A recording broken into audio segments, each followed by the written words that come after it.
started, then the floor is yours. Feel free to start. Sure, thanks. Which might take a second.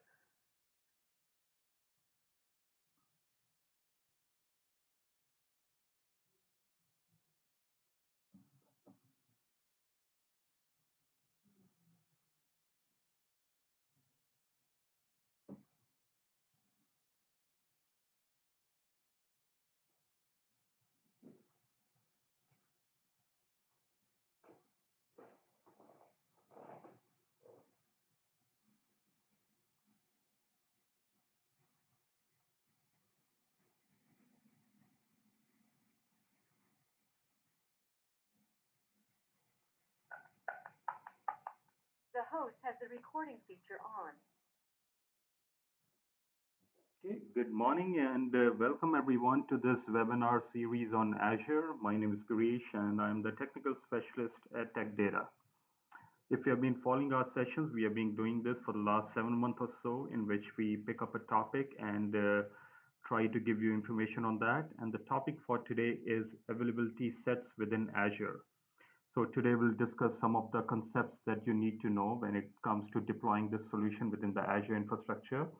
And also part of the webinar today, I will also show you the steps involved when you are trying to utilize this option within the Azure environment. Also, as a follow-up to this session, if you want to reach me, my email address is on the screen. Send me an email and I will try to answer your question as early as possible. So let's get started. And let me start with this slide. And if you've been on our sessions or any of the Microsoft webinar, this slide should be familiar with you. And the reason I want to bring this up is that a lot of partners, they will be on the verge of selecting between a public cloud option. And all these dots that you see on the screen represent one region within the Azure multiple regions. And each region consists of multiple data centers. So as you can see that Azure has a widespread presence across the globe, right from North America, right up and down under in Australia. And this might be one of the reasons why you want to choose Microsoft over other competitors that Azure has twice as many as region as compared to their nearest competitors. So if you want to deploy any services, you want to make sure that it is within your geographical boundary. And this is widespread. And any resources you want to deploy along with availability set, this can be deployed in any of these regions that you see on the screen. And Microsoft is always looking up to add to this list. So I'm sure they will keep on growing this number in the future. So as you're thinking of selecting between public cloud vendor, between maybe a Microsoft Azure or AWS and Google, this might be one of the things that you need to keep in mind while selecting or making that decision. So what is availability set within Azure? In simple term, availability sets are a way to make sure that your applications are always up and running. When you deploy availability set, Microsoft makes sure that they have deployed under multiple fault domain as well as update domain. As we are familiar with that, the way we do it on-prem is that you have load balancers, you have clusters, and all those approaches are pretty similar when you want to deploy any resources within the Azure environment. You'll be having multi-tier. One is a web server tier you'll be having, then the other tier will be the database tier. So with the use of availability sets within Azure, you can deploy all these different tiers within different fault domain as well as update domain. And in case something happens to your single virtual machine, the load will be automatically taken over by the other server within the Azure environment. And let's look at this a little bit more closely. And to explain this, let me just go to my drawing board. So in this, just imagine a data center within the Microsoft. So imagine that you have decided that you're going to move to public cloud and you want to deploy a single VM in the Microsoft data center. So this is your hypervisor and this is your VM that will be deploying in this. physical box within the Azure environment is connected to a power supply. It is connected to a switch. So just imagine this VM is sitting on this physical box, and in case the switch goes down or your power supply goes down, now your server will be your end user or your customer won't be able to reach this web server till Microsoft they replaces this switch or they replaces this power supply. So you'll suffer a downtime in that case. Now to avoid this, Azure has come up with something what you call an availability set. So what I'm going to do is I'm just going to add another box over here, and I'll put another VM with a name VM2, and say this is acting as a VM. This is acting as a web server, and again this is connected to a power supply and connected to a switch, which is no different from any data center, whether it's on-prem or in this case public cloud we are talking about.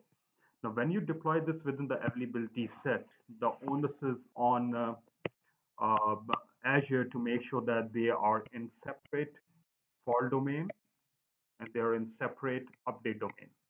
What does that mean is when you talk about the fault domain, Azure will make sure that they don't share the common power supply and they don't have the common switch. So in case one of this goes down, the application will be already, or the traffic will be already routed to the second virtual machine or the third virtual machine, depending upon how many servers you have within the availability set. So that is what the fault domain within availability set means. And the other concept within this is the update domain. Now, as we all know that, again, these are all servers and these needs to be updated from time to time. And same thing they need to do in the Microsoft environment in any of the public cloud vendor. So when this hypervisor or Hyper-V is getting updated, so you will suffer a downtime if you only have one virtual machine within your environment. But if you deploy this within the availability set, Microsoft will make sure that they don't share the same update domain. So no two server will be updated at the same time. So if you are deploying this within the availability set, if this hypervisor is getting updated, this won't be getting updated. So again, the whole idea is over here is that to make sure your users or your employees are always able to use the application that you have deployed within the availability set. So these are the two concepts you need to keep in mind, and that will become more clear when I go through the steps within the Azure subscription, how to utilize the fault domain and update domain. But that is what the availability set is in nutshell. It will make sure you have a business continuity. It will make sure they are in separate fault domain and update domain to make always your application up and running.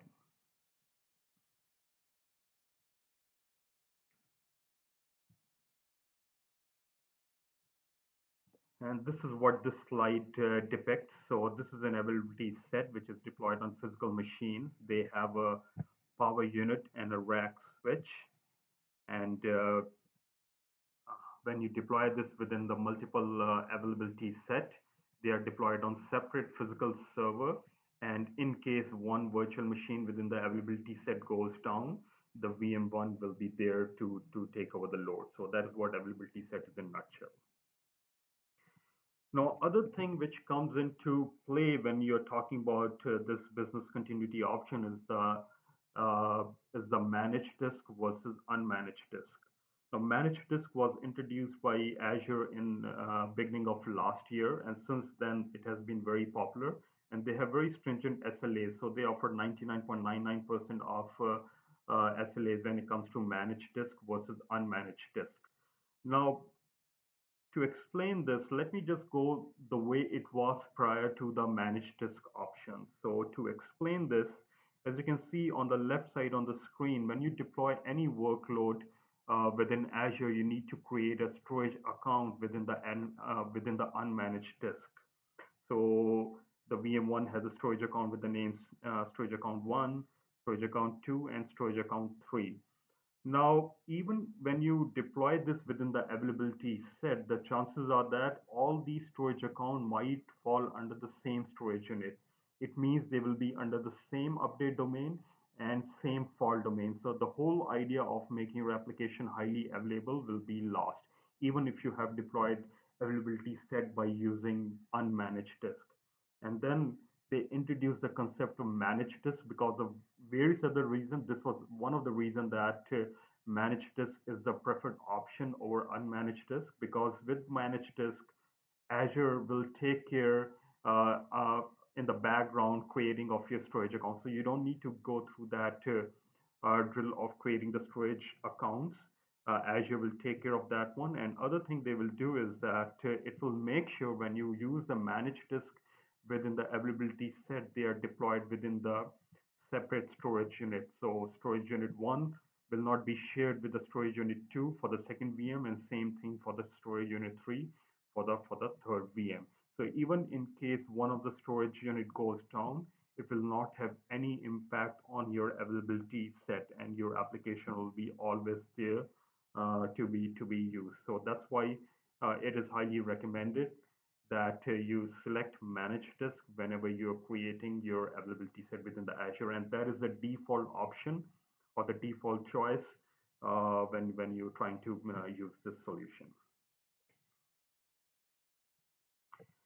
Having said that, let me just go to my Azure subscription and show you actually what are the steps involved when it comes to using this availability set. So what I'm going to do is let me go to my Azure Active subscription. So I'm logged in with my administrative account.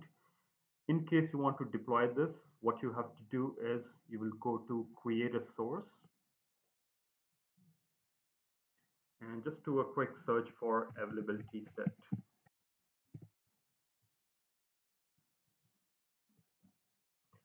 And you get a brief summary of what availability set is, and then you click on the create button, and I can give a name over here. So demo availability set for tech data, and then you need to deploy this within the resource group. I think I already have one resource group with the name demo availability set, so I'm going to pick that, and you'll pick the location. So in my case, I'll select Canada Central. And this is the one I was talking about. So you have the option of fault domain and update domain. When you create this availability set, your virtual machine will be deployed in separate fault domain to make sure it is highly available. And this is the another part I was talking about, managed disk, and it is selected by default. So we'll leave that to the default, and you click on the create button, and your availability set will be created. So this will be the first step in case you want to implement this solution. So let me just close this. I don't want to create availability set. And the second thing you need to do is let me create a virtual machine and show you how you'll use this availability set. I will go to VM and click on add. Let me pick a Windows server, and I will go with the 26 PC and click on create. Let's go through the first step, which is basic for giving the name for this virtual machine. And let me give the name web server 1. And you have the option of selecting the disk type. You can select solid state or regular spinning hard drive. Let's select SSD, and I'll give the name will be accessing, which will be used to access this, or RDP into the virtual machine. Make sure that it cannot be admin or administrator for the username.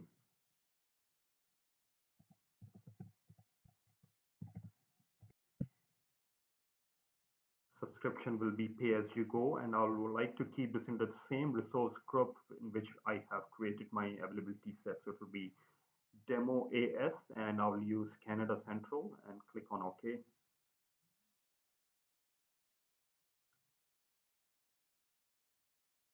And now under the size, you can add whatever size you want, right? So this is just a demo. I'm not going to spin up the actual virtual machine. So let me pick the one which comes first and click on select. And this is the most important step that you need to keep in mind when it comes to deploying the availability set. So as you can see, availability set, it says none. So if I click on this, you can either create it from here, from this step, or you can use the one that we created. I already have one availability set with the name Girish availability set, so I can pick that. But you need to keep in mind that this is the most important step when it comes to deploying. And it says, oh, hey, you can create a new availability set or select an existing availability set in the same location and resource group as the same VM. And another thing is that by default, manage disk is the option. And then you can specify which virtual network you want to keep. And then you can also specify the public IP in case needs to be accessed via the public IP address.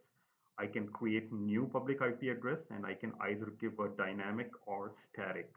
In this case, most of the time you'll give static in this case in case you want, because you don't want the IP address to keep on changing.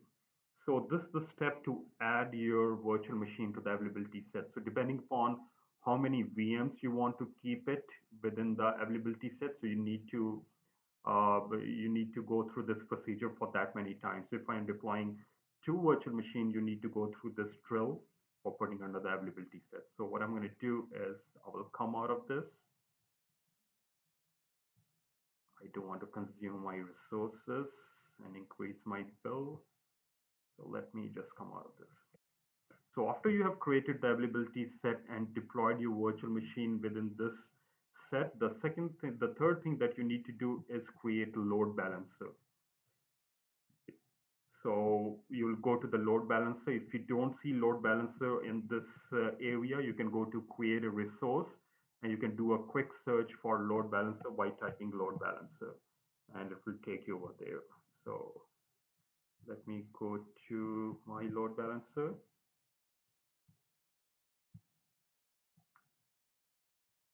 Click on add.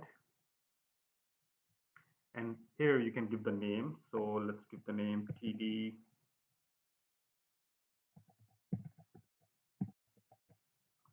And you can either have an internal or a public. So in case it's a web server, you can use a public IP address and you can choose a public IP address over here. So you can go to create new.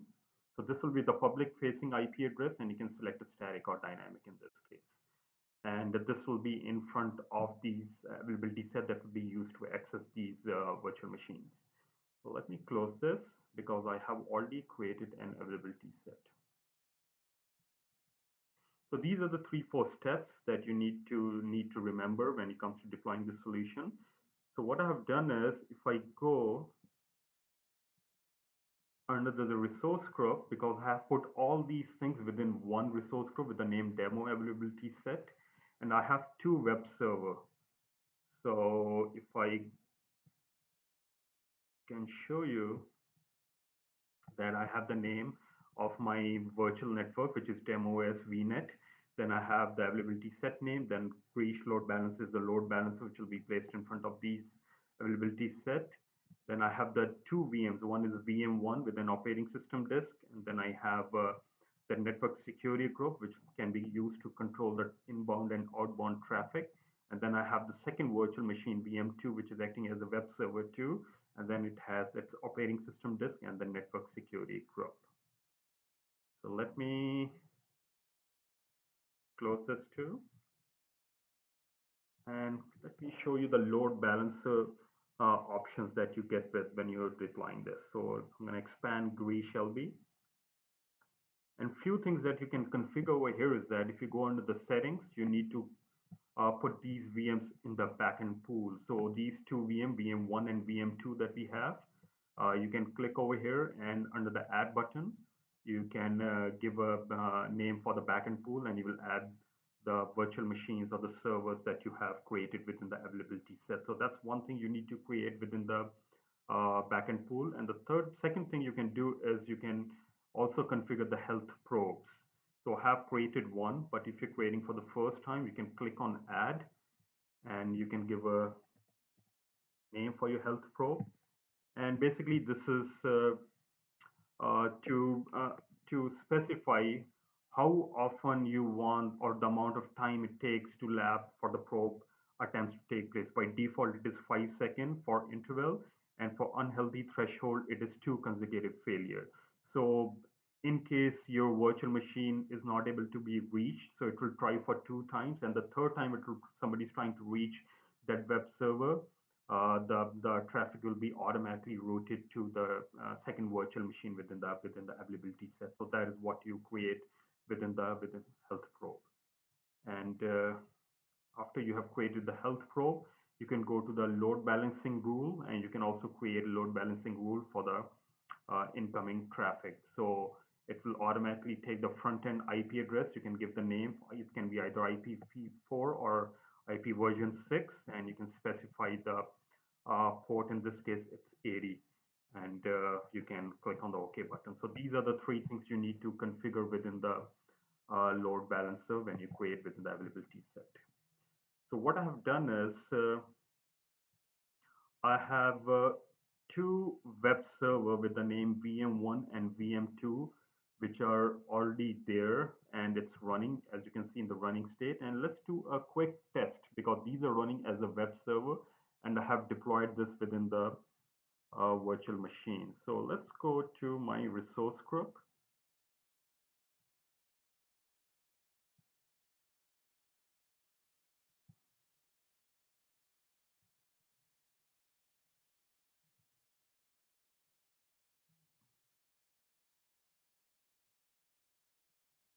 So you can see that this is the load balancer I have in front of these virtual machine or two web servers. So what I'm going to do is I'll grab this IP address and let me put this in the browser. So this is the web page it is hosting on one of the virtual machine, and as you can see that the traffic is routed to the VM2, which is within the availability set. So what I'm going to do is I'm going to deliberately fail this VM2 and see if I'm still able to reach my virtual machine. So I'm going to go back to my Azure subscription, go to my virtual machine, and what I'm going to do is I will select VM2 and I'll stop this virtual machine. So do you want to stop? Yes, I want to stop this virtual machine. So if I go to the notification tab, it can see that it's executing the stop command. So let's wait for a moment for this to fail. So what we are trying to find out over here is that we have deployed these two web servers within the availability set, and we have the web page, and it was going to one of the virtual machine. And what we're going to do is now we are deliberately failing this VM to see that if the traffic is routed to the other server within our set.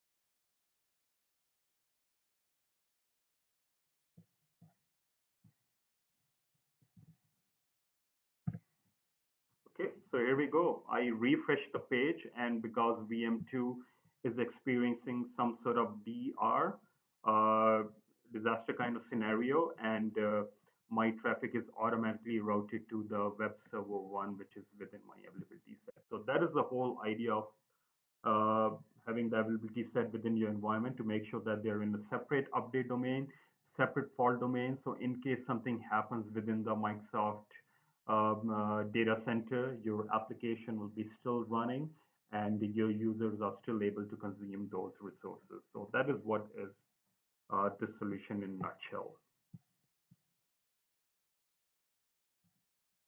So let me just close this.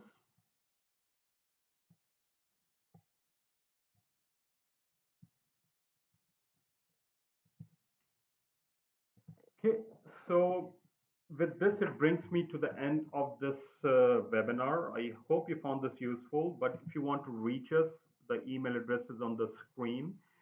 From time to time, we have a couple of promotion going on. So my suggestion will be to you is reach out to our sales team. The email address is in front of you, and they can share some of the promotion that we have currently in place. And also, you can register to the future webinar. With this, I will open that for any question that you might be having.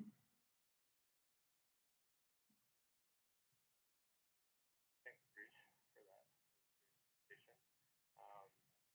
I don't see any further questions in the Q&A, but we'll stick online for a little bit more in case any questions pop up.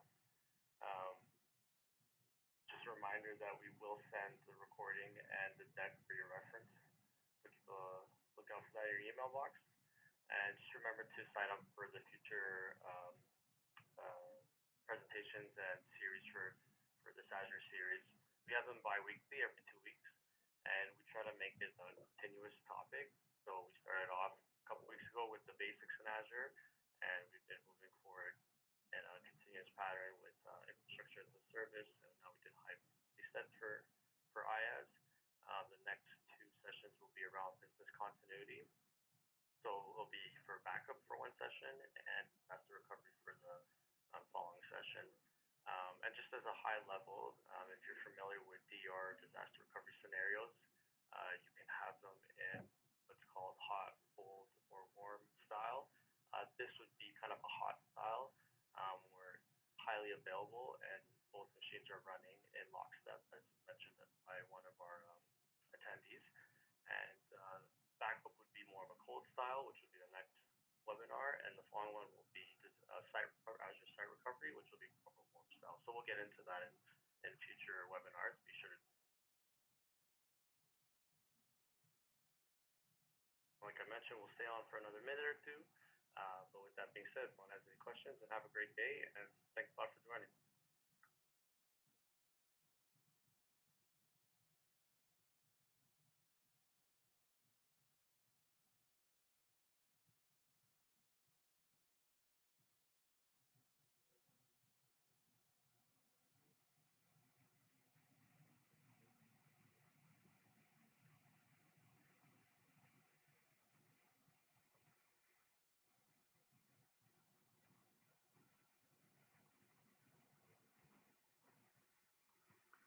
Okay, so if there is no question, thanks for attending and have a good day.